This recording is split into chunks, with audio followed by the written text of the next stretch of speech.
Hey, all, welcome in another edition of S2S Colorado Buffaloes Live. I'm your host, as always, Manny. Again, we want to give a shout out to behind the scenes, making us sound good, look good, and feel good. So, shout out to Money in the studio that helps out with a lot of the production and what you all get to see on the other end of this. But welcome in. Please make sure to follow me on X at Manny underscore 303, IG at 303 underscore Manny. Buff line is always open for any comments, questions, 970-614-5771. Also, follow us at the VOCFB on X and catch us on your favorite platform for podcast. So, and again, one more thing on the bottom there, you'll see that any contributions to the show will be much appreciated. So Venmo at Manny S2S. Again, you can find that on the bottom as well. So before we dive into the show today, just kind of wanted to give an update on Wednesday. We will have Bryce Leslie. He is from Delaware football, covers Delaware, I guess I should say athletics. Him and I we're going to be going through what to be on the lookout for, questions about Delaware. I don't know a ton about Delaware, but really looking forward to this to kind of give us what we should expect from Delaware. So again, make sure to tune in at 6 p.m. Mountain Time. And again, our friend here, now a friend of the show, Bryce Leslie, will be joining us. And as always, thank you again for being with us. Without you, we have no show. And again, it is truly you all that make this show special. So today's show, we're going to talk about, we'll do the Ralphie report, a couple news and notes of the day, not a ton going on there, game takeaways, and I would love to get some interaction from you all, just kind of how we're feeling, the mood of it all. I thought about going live on Twitter, live on Saturday, but I don't think I was ready yet to go live. That was a tough game. That was a tough game. I don't even know, I'm sitting here thinking about how I think I kept it together during the post game, but just didn't go scorched earth, it felt like. But yeah, so we'll jump into that as well, go over the game, and, hopefully we have some questions, any comments. I would love to, start putting those questions up here on the show. So let's dive into the Ralphie report. So what we have is Jordan Seaton. So as we know, Jordan Seaton, that is a bad dude. He had 89 and a half pass block grade, which was number one overall for offensive tackles in the nation this past week. Again, we are not shocked by this. He had one heck of a game.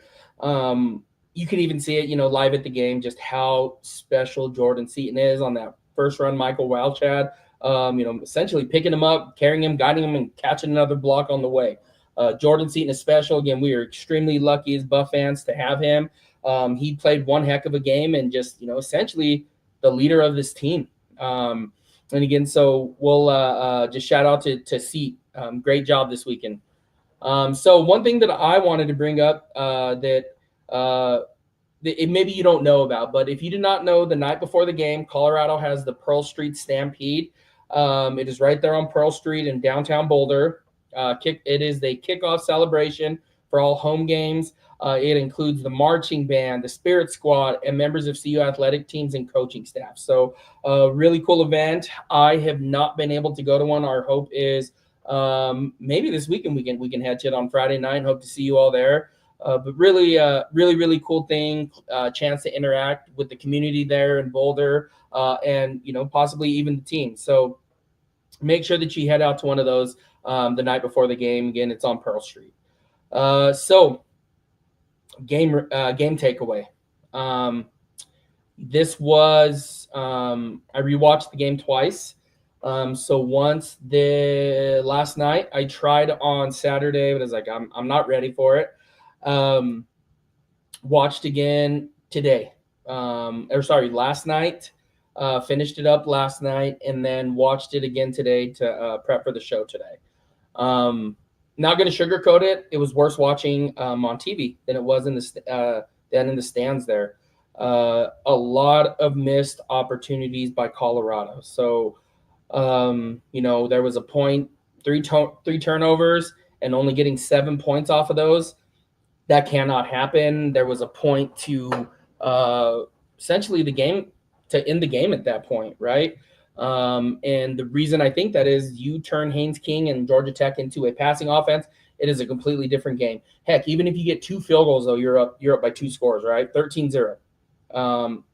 And heading into the second quarter, right? So it is shouldn't have happened. A lot worse again as it was watching it live. So we'll dive into more of that. We're gonna dive in. So let's just jump into it. Let's jump into the first. Yeah, the crane. The crowd was insane after those 3 takeaways. It was nuts. So what I really liked about it was it felt, again, like always, big time college football. So the crowd was loud. Folsom was rocking. Everything was going right. You could not ask for a better start. Better start than that. That game should have been over by the end of the first quarter. So let's jump into it. So the team, one of the things that I keep saying, right, and again, they did do this, right, that clock mismanagement, that was really, really bad on the last drive. But this game was lost during the first quarter.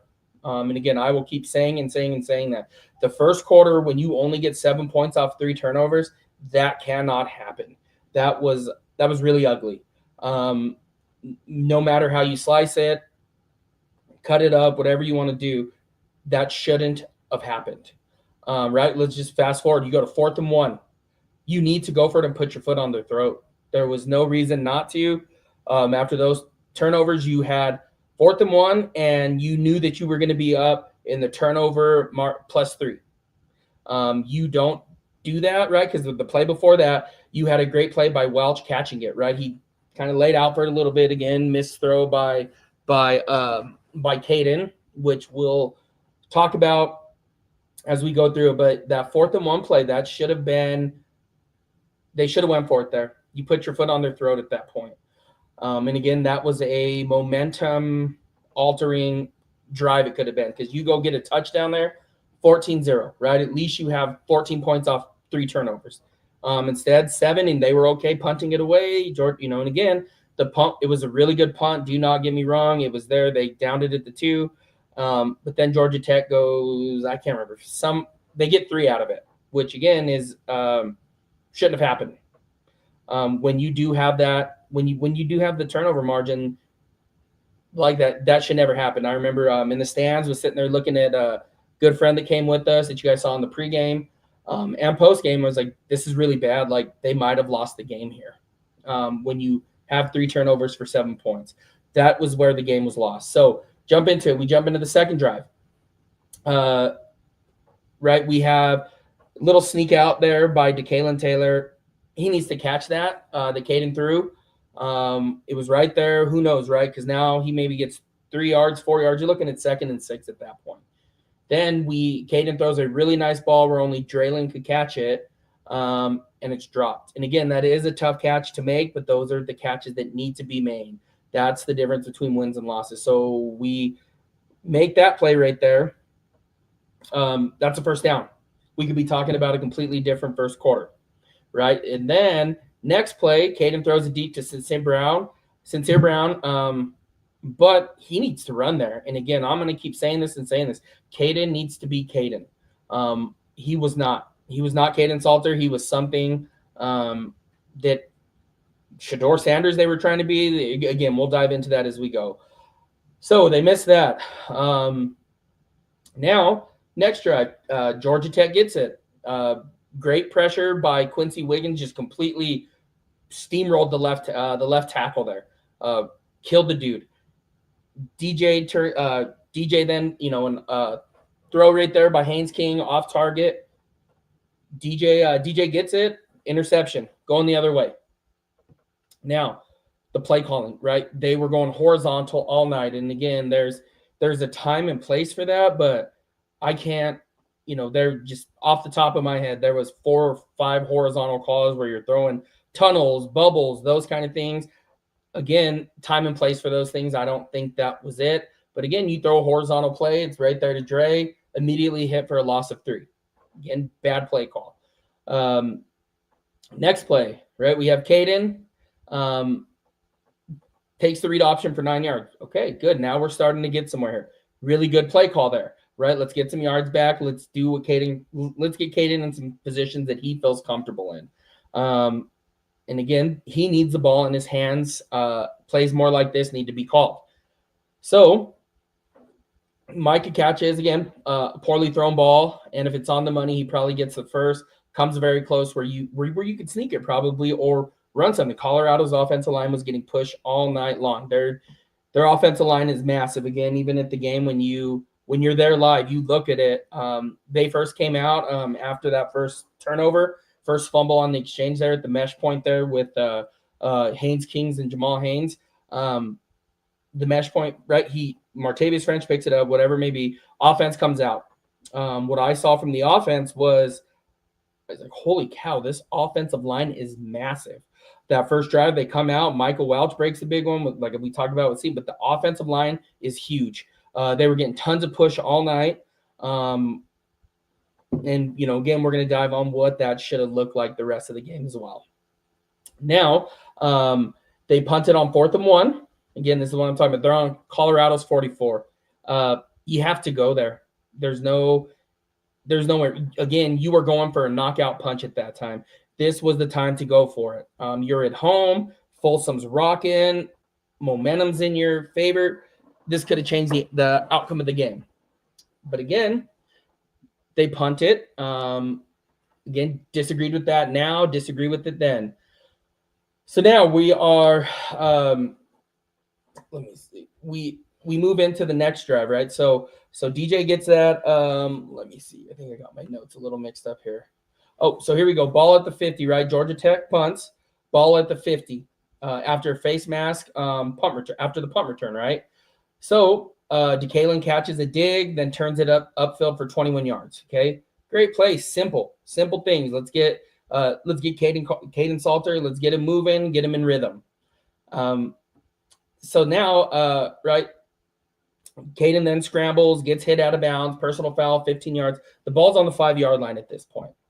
Now, everyone in the stadium knows a run is coming here. There's 8 in the box, possibly 9, because you start seeing the slot corner start sliding in a little bit here. Again, Colorado does an audible here. I didn't see a ton of audibles being called. It was almost like here's the play call, let's run it.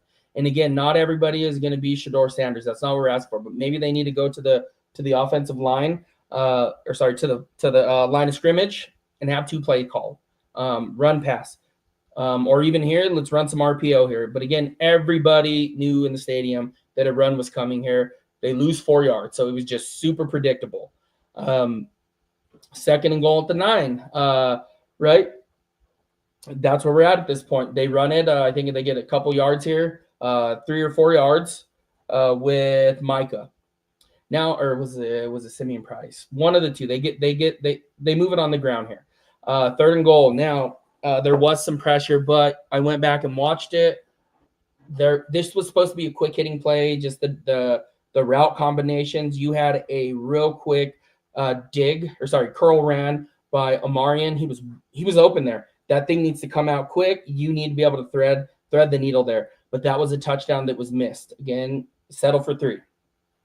So, again, this game was not lost there. So, was not lost again in the 4th quarter. So, let's see, we're at first drive. So then we move on to Georgia Tech gets the ball. What do they? They go down and kick a field goal. I think we're at 10-10 at the half. So, second half comes around. This is when it felt like so Colorado has the ball. This is where I think they're going to get rolling here. So first drive, 3rd quarter, Micah busts a 22-yard run. Then here we go again. They get a 4th and 2 and take a delay of game versus going for it. Again, this is at midfield. You have to go here.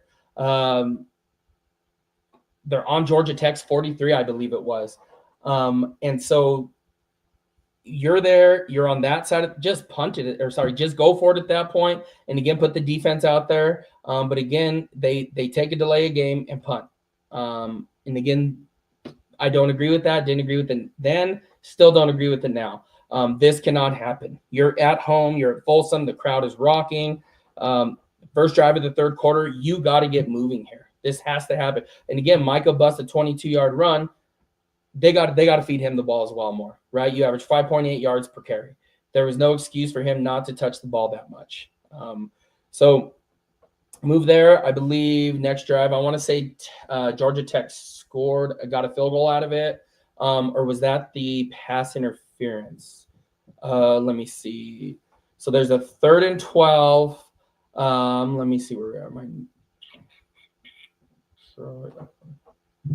So we have, I think it's a 3rd and 12 on that next drive. We have what looks like a, let me see here. Sorry, guys, my notes are just a little out of whack here.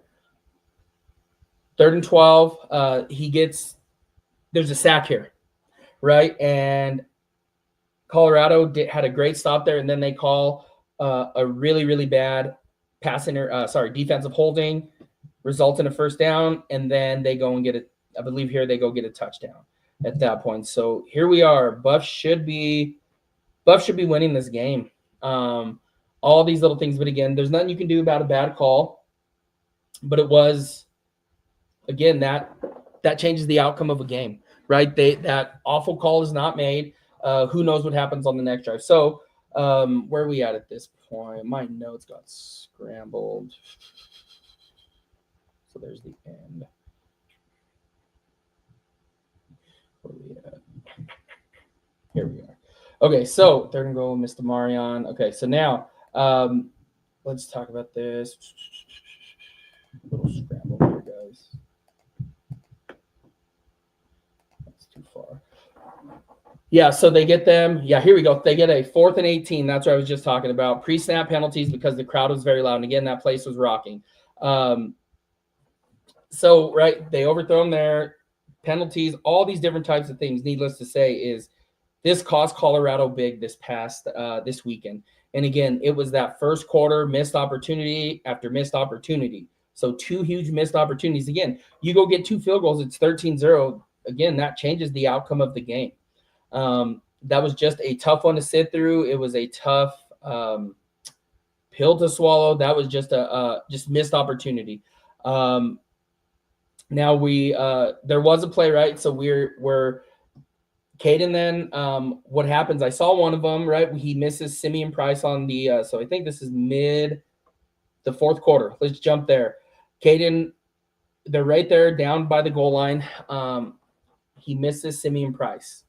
It's a walk-in TD. That can't happen. That can't go high. Just hit him right there. You don't even have to hit him in stride at that point. Just hit him right there, and it's a touchdown. It's a walk-in. Now, luckily, this did not cost them. Caden then scrambles for a TD. Again, this is where you need to let Caden be Caden. At this point, I was like, okay, I think they're figuring this out. Right, even mid 3rd quarter, they're figuring this out. They're going to get going. And again, right, let's let Caden Salter be Caden Salter. So now we have so then we move on, right? They get, again, that's a 4th and 18. So here we are. Sorry, my notes got scrambled, guys. 4th and 18 off of 2 pre-snap penalties. They end up punting. Colorado gets the ball 1st and 10 after a swing by Welch. Then a Joseph Williams RPO catch, right? So again, RPO, and I couldn't even think about another time that they ran RPO, an RPO play. And again, this should, in my opinion, this should be one of the foundations of the Colorado playbook, should be RPO. So we get there. I'm like, okay, here we go. They're starting to dial up. They're starting to get going here. Then, we have a play. Caden gets flushed out the pocket, scrambles to his left. And then you see he misses Joseph Williams. And again, you can't do that. You can't miss that. That was a big play. That was a big momentum killer again. You hit that, you're in business again. And again, who knows how far Joseph Williams takes that as well. You get the ball in that guy's hand, that dude is a playmaker. So now he misses him 3rd and 6. Okay, so this is one that I did see on X where they missed to Kalen High. Right, he throws it high. What I did see is someone saying that DeKalen slipped coming out of that. But again, you still have to make that throw or run for it. If you see somebody slips out of their break, whatever. And again, I know everything's bang, bang, this or that, but I really thought that you should have seen Caden Salter run for it at that point. The easier option, again, run and pick it up. Colorado doesn't do that. Colorado punts again. Again, another monumental point in the game that could swing the momentum, the outcome, and they punt. It was just tough to see. It's tough to see when you see those kind of things. So now, right, we're now in the that last drive where Haynes King imposes will on Colorado. Has a 45-yard TD run.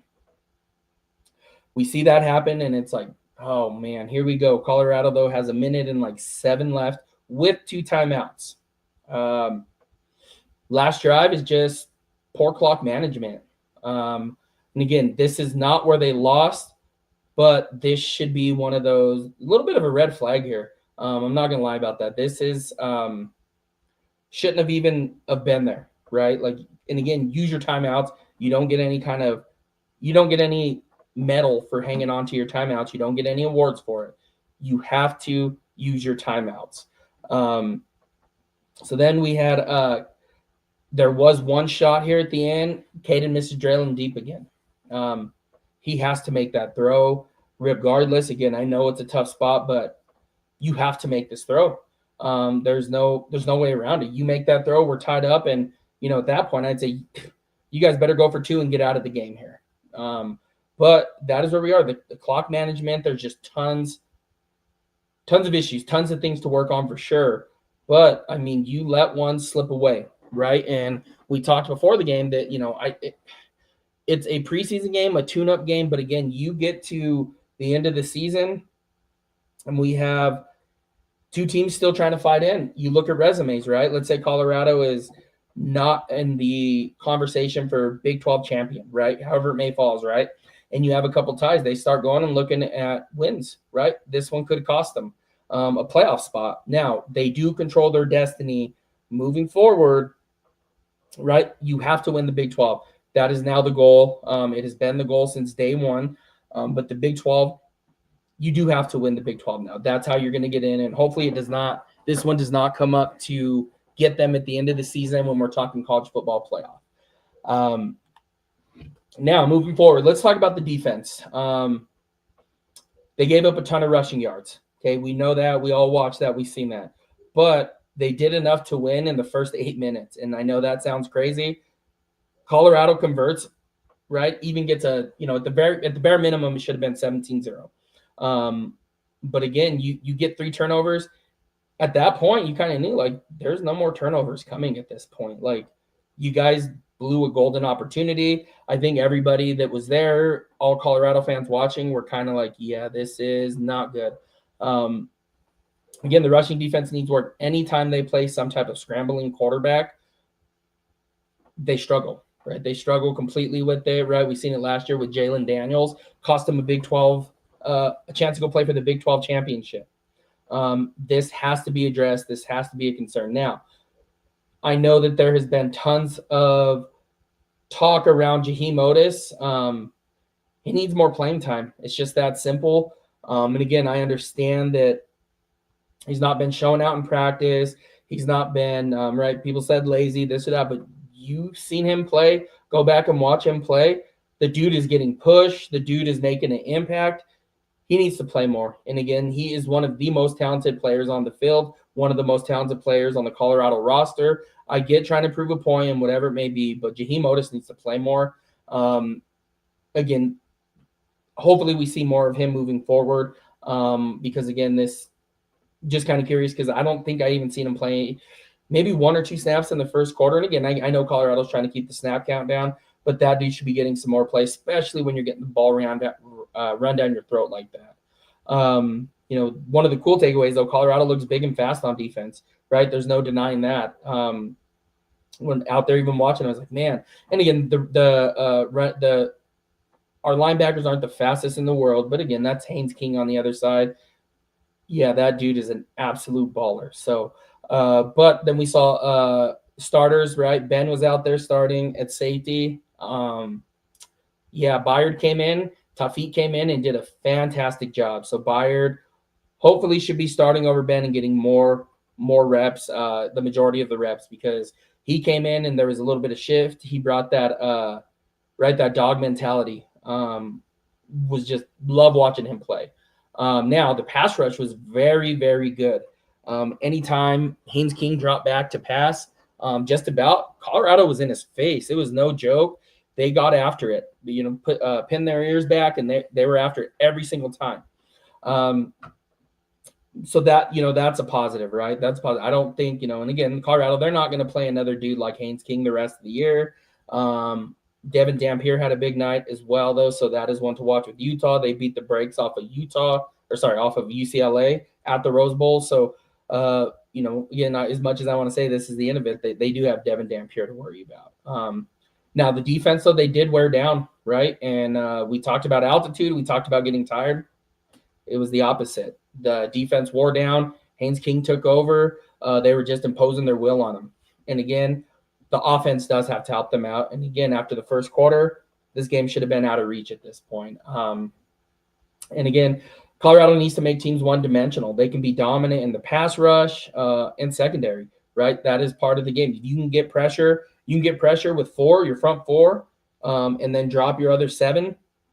Man, that's a tough defense to beat. Haynes King's stat line: 156 rush yards, 3 touchdowns. But passing wise, he threw 100 for only 143 yards and an interception, 65% completion, and averaged 4.9 yards per attempt. There was 1 sack on him, but he was under constant pressure. Now, what I thought the defense should have done, right? Colorado plays their 4-2-5 base. My question was, how come they weren't loading 8 in the box? Like, it was pretty obvious that Haynes King was not going to beat them through the air. And on the ground, absolutely he was. But they should have put 8 in the box and just started daring Georgia Tech to throw the football. That was just – I don't think Haynes King, there was any threat to getting beat by his arm. It was all rushing. That is all it's been. Haynes King is a phenomenal player. Do not get me wrong whatsoever. But you can't allow the 156 yards. I believe they had 330, 340, over 300 rushing yards on the game. Yeah, not good. You're not going to win very many games if you give up that many rushing yards. So, again, Colorado has its work cut out for them on the defensive side as far as the rushing defense goes. Now, Caden, you have to let Caden be Caden. I don't know how much I'll say this, right? They were calling – Pat Shermer was calling play calling like he was calling plays for Shedeur Sanders. If you are going to do that, you might as well start Julian Lewis. Again, that dude has a live arm. That dude is accurate. That is the offense. If you're going to run that, that is who you need to play. Because if you're going to play Caden, you have to adjust the offense. Go watch Liberty, right? You have to adjust it. You have to commit to the run. You have to commit to it. There's no way around it, right? You are calling play calls back there like Shedeur Sanders are there. So if this is something that they plan to do moving forward, the play calling they decide to use, play Julian Lewis. That is what you're going to have to do, because Caden Salter is not a pocket passer, right? We know that. Caden Salter, he is dynamic. He is a dual threat quarterback. This is who he was at Liberty.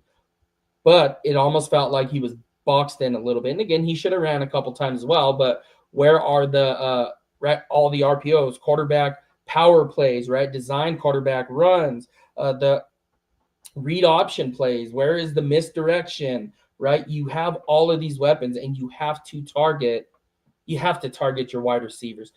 As we know, Colorado has one of the best wide receiver rooms in the Big 12. Again, they were not able to show it. The one time you target Omarion, goes for 39 yards. Now, we look at this, right?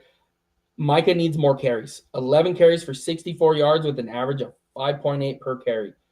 you have to develop an identity. What they did was they had him right at some point. You're like, okay, now they're going to start imposing their will on Georgia Tech. But then they come out, start throwing horizontal passes, and start changing it up for no reason.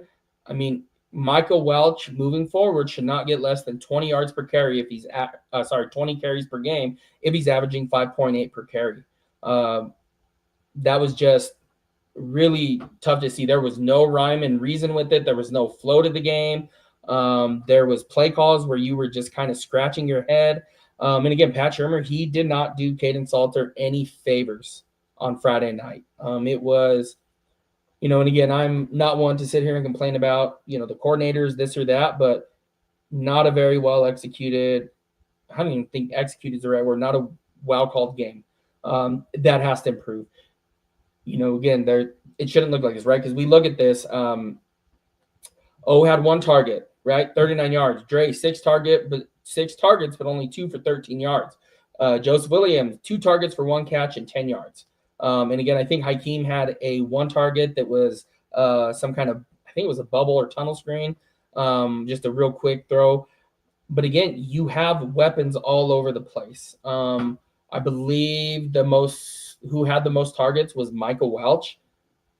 Or sorry, maybe I think it's DeKalon Taylor. That can't happen. As much as we love Trackhawk, the speed, right? He showed some. Yeah, he showed right.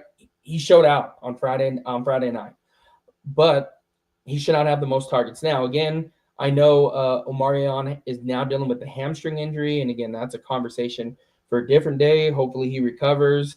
But I'll just say best ability is availability. Hopefully, O's okay and ready to go next week on Saturday. And if he has to sit, he has to sit. But he is vital to this team's success and what they need to do. Now, what I want to see moving forward, right, is and one more takeaway real quick is Colorado has a fast team.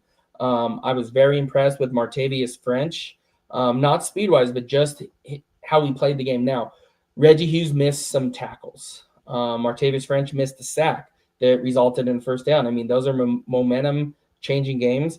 One of the things that that we have to understand here, again, this is not making excuses, but one of the things that we do have to take into account here is when you hit the transfer portal so hard every single year, there is a time that needs to take place to gel. Luckily, they have a Delaware team coming in. They gave up, I believe, 200 yards plus rushing to Delaware State. This is a place where Colorado can get the run game going and really get going on offense. They should, they're, I think as of right now, 23.5-point favorites in this game. Really, this one should not be close at full summit altitude. Colorado needs to show up this weekend.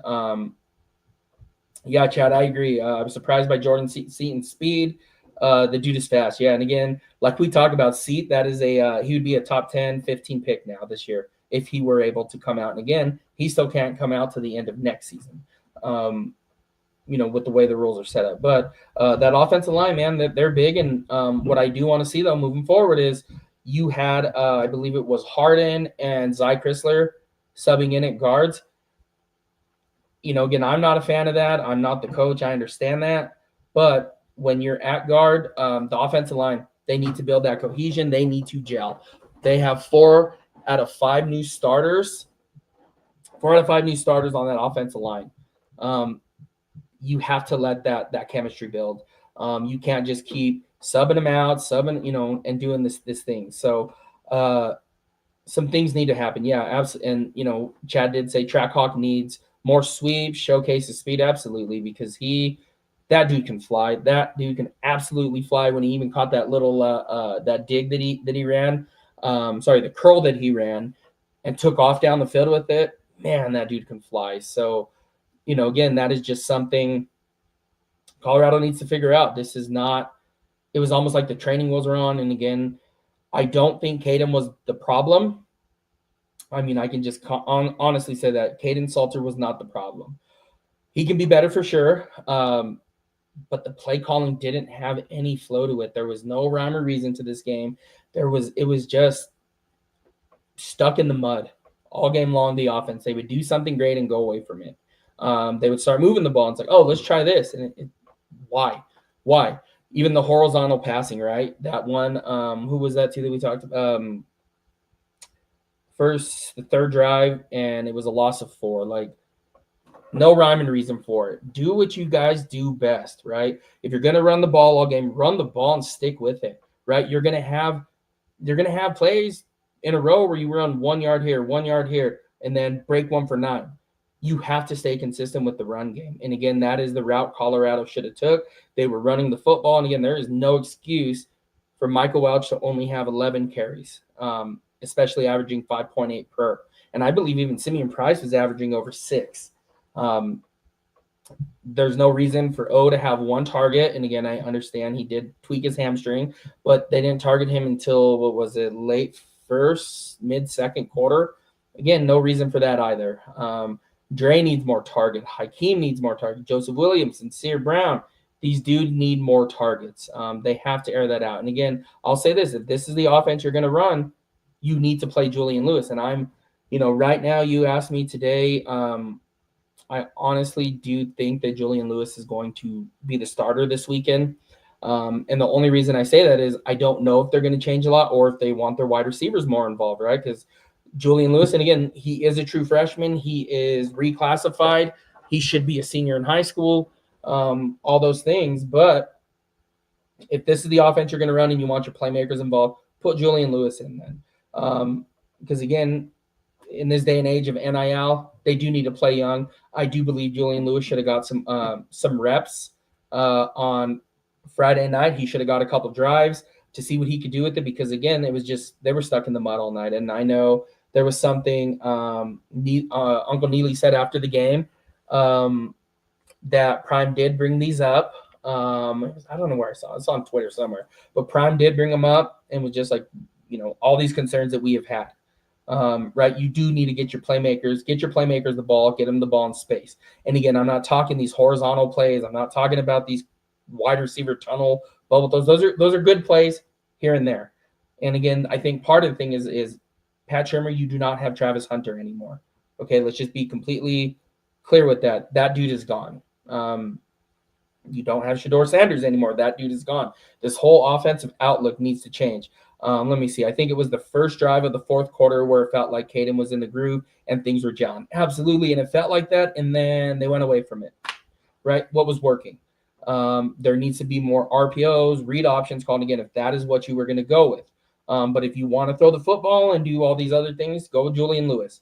And again, Julian should have got some burn the other night. So we'll see what the game plan is moving forward. Again, like I said, I was ready to go live on Saturday, but it was and even yesterday, but it was probably in my best interest that we did not. I was pretty fired up about the game. And as you guys can still tell, still somewhat keeping it together. But I mean, if there's any questions or comments or things that you guys would like to see, go ahead and post them now. Would love to bring them here on the show. But Colorado, they do, they did let one go. They let one slip. This one should not have happened. They shouldn't have lost this game. Again, the knockout punch should have been done in the first quarter. 3 turnovers in the first 8 minutes. It's a gift from God at that point, right? We're a team that they fumbled 3 total times last year, fumbled 2 times within the first 2 drives, which Colorado recovered. French actually recovered both of them. Let's see. We have Chad. He says, I would like to see both QBs getting reps through every game. I think that's the route they should go as well. I thought that's what we were going to see. I will almost say that I'm 100% sure both of them will be seeing reps this weekend. And again, I do think Julian Lewis starts this weekend. I'm just going to say this. I don't know anybody within the program. I don't know any of the inside information, but I do have a good hunch that we're going to see Julian Lewis start this week. And again, it's one of those games, right? Like this is one of those games he should start, right? Like they're playing against Delaware. They're at home, safe environment. It is a good place for Julian Lewis to play, to build some confidence, and see how he does. And again, part of it is, do they create a quarterback controversy at this point, right? And again, I think that's kind of where they're at right now, especially with, I don't want to call it poor game plan, because Caden Salter, again, for PFF, take it for what it's worth. I think it was like 78.3, 78.8 scored him. One of the highest I think he scored the highest actually out of all Colorado offensive players. So take that with what you want. Again, I like to do the eye test, PFF. I think it's a part of what we need to measure. But I do think that the Caden Salter played well enough to win. There are some things to clean up. Absolutely. There are some gelling that needs to take place. But if this is the route that you're going to go, and you're going to call plays, seat was, but if this is the route you're going to go, I'm going to jump to yours out of my mind here in a second. Was that just his passing block grade, or are they talking skill positions? Because I saw another article on it as well. I don't subscribe to PFF, but I'm just kind of curious what you mean by seat was the highest. I know he had an 89.5 point pass block grade. I don't know what his total grade evened out to or leveled out to, including run block and everything else that was going on. So if you could provide that, that'd be great. But I know Caden Salter did not score poorly. This is not all on his shoulders. He did miss some plays. He did miss these things. But again, the play calling did not do him any favors this past weekend, Friday night. So again, I'm curious to see what they come out with, what this looks like on Saturday this week. Again, 1:30 kickoff, Delaware. But I'm curious to see what practice looks like, what the feel around the team is. So yeah, so we'll see about that. But let me know what you guys think here. Again, I think I had 4 or 5 plays. I think, typically what we see is a lot of the time we'll say like, oh, they lost the game on the last drive of they lost the game on the last drive of the game. You're going to see 4 or 5 plays that that decide a game, whether you win or lose at that point. And the 4, right, I could think of, I think it was the 3 of them were in the first quarter, right? The first one was you had Caden Salter, right, throws it out to Sincere Brown and overthrows him, but he should have ran for the first down there.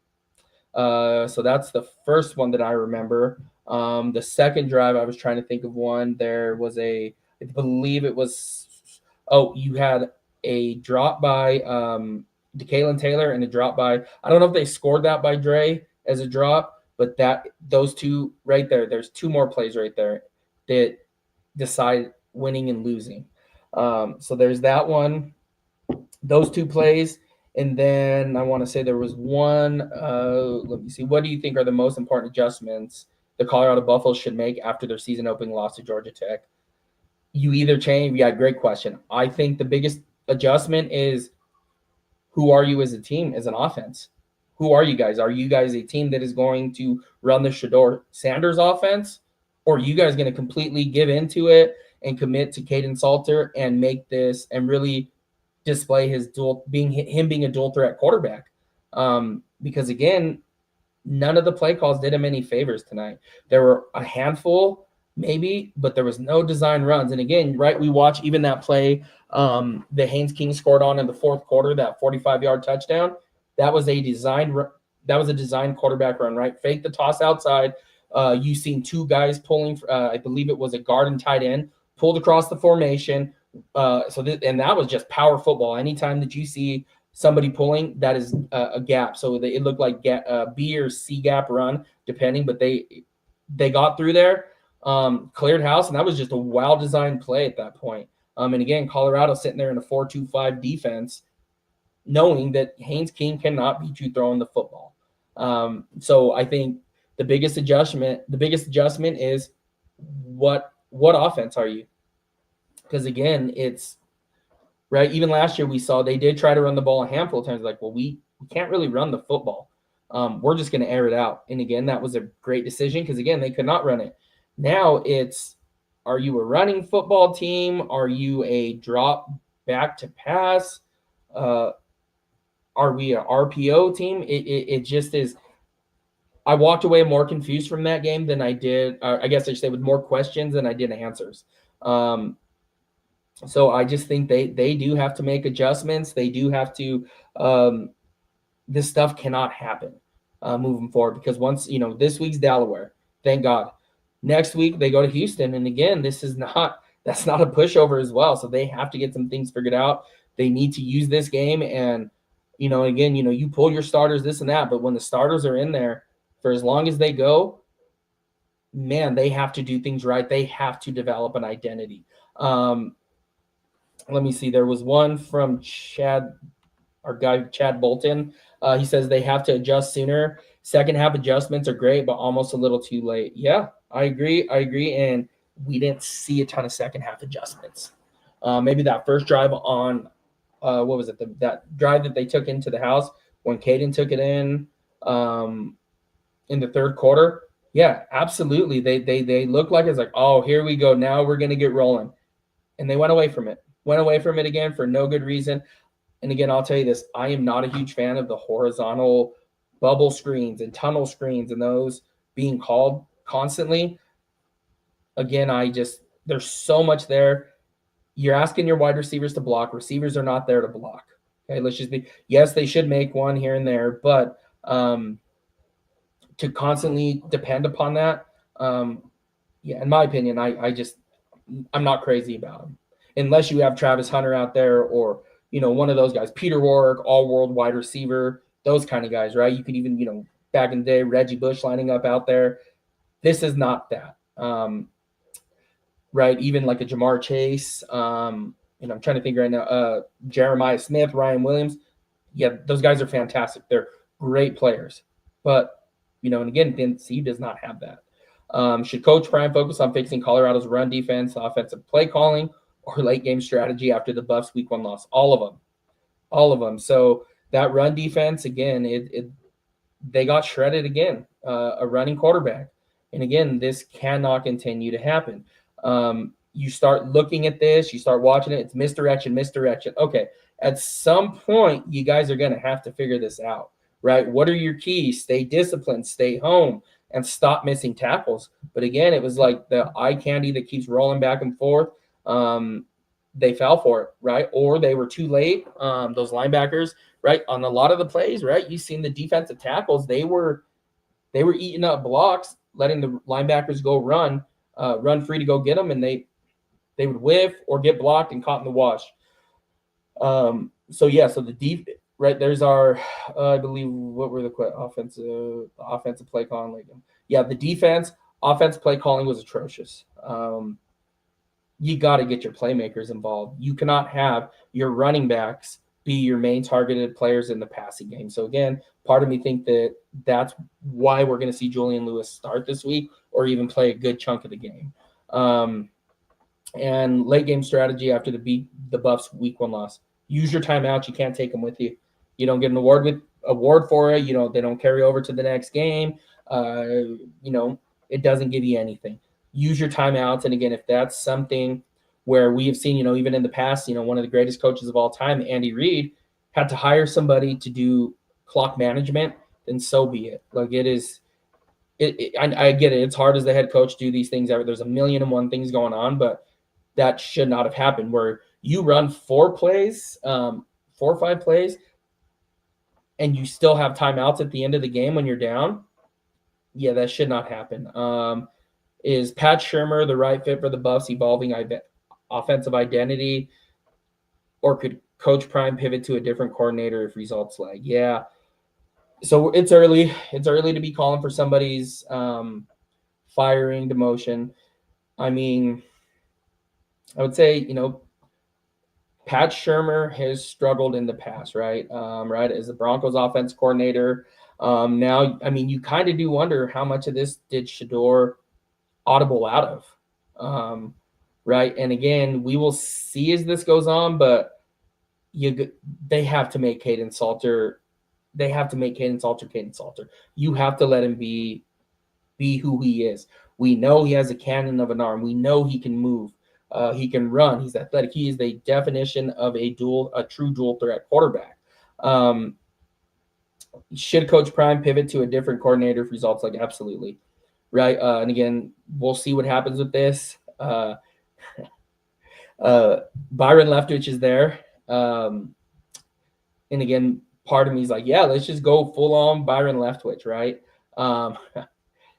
Yeah, so I think if results like, right, if we see a poor performance this weekend, um, which I don't expect, but if that happens, I mean, yeah, yeah, I'm right there with you. Just say you hate him, we all do. I mean, I don't hate him as much probably as some Bronco fans do. Um, and again, I get the hatred from you all about the hatred for Pat Shermer.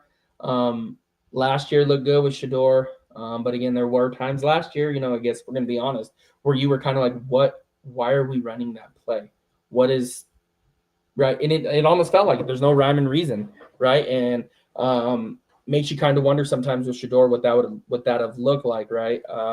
But again, so far, very underwhelming performance. His last Pat Shermer's last, with the Broncos, that was very underwhelming. And again, it is different if there looks like to be some rhyme and reason, right? And again, I would almost say this loss goes on the coaches, right? You got to put your players in better positions to succeed.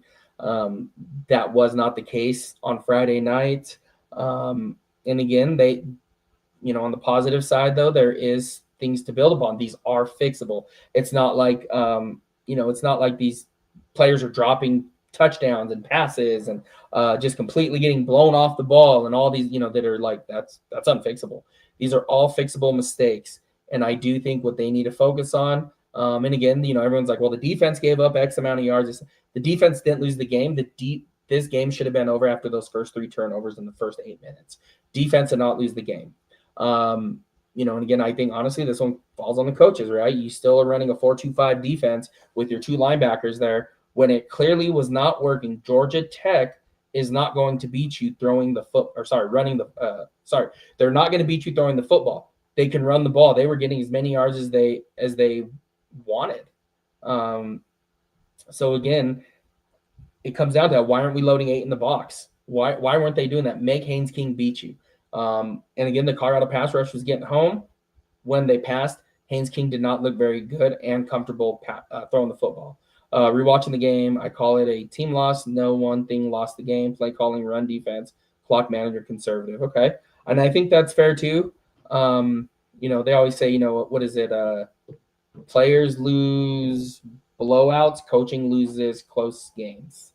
And this is what it felt like. They do have to, obviously, these 4th and 1s, 4th and 2s at home, crowd behind them. Hopefully that's a learning experience. Hopefully there is some type of analytics within the Colorado football department that says, hey, you got to go here. This is this is what happens. And again, sometimes you're not going to make those, right? And I get that. But all the momentum in the world was there with Colorado. Should have went for both of those, at least one of them. So we'll see. We'll see. We'll see what this looks like next week on Wednesday. Sorry, on Saturday. But I'm very disappointed. And again, not that they lost; it's how they lost. Mata was the MVP. Yeah, I think that relationship that him and Coach Prime have is fantastic. Right? It is truly fun to watch. So every time he does something, high fives and smiling ear to ear for Mata. So he had a heck of a game, and he's a heck of a kicker. So we'll see. Moving forward with the Buffs do. Some things to look forward to again, like we talked about. Wednesday we will have our guy Bryce Leslie on from I can't remember the name of it now. Blue Hens. Essentially, he covers Delaware football. I believe we will pre-record that. I'll come on live, play that for you guys. Then we'll do some a little bit of talking afterward. But he is fantastic. I think this is his 2nd full year covering Delaware football, 3rd year total. Just brings a lot of cool insight into the Delaware Blue Hens football program, their jump up to FBS. So just preview what we have coming up. And again, my goal is to try to at least get one person every single week during the season to talk about to talk about the upcoming team and how they see it going.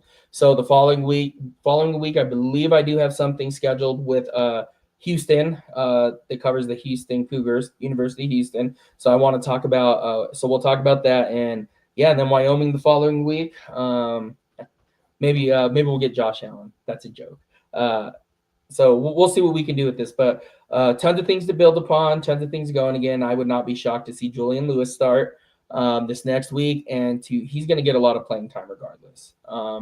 But as always, like we talked about, I'm your host, Manny. I appreciate you guys for joining S2S Colorado Buffaloes Live.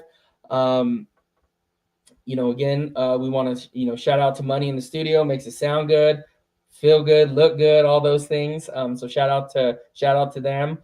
Make sure to follow me on X at Manny_303, Instagram at 303_Manny.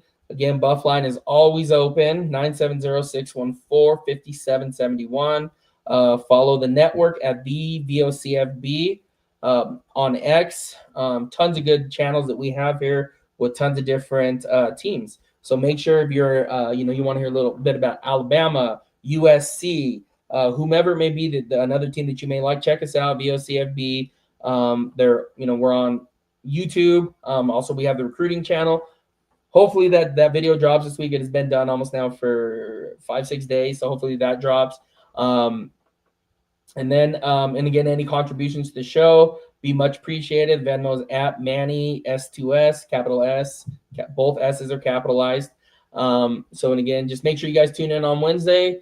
And as always, at the end of the day, Skol Buffs, baby. Have a good evening, y'all. See you Wednesday.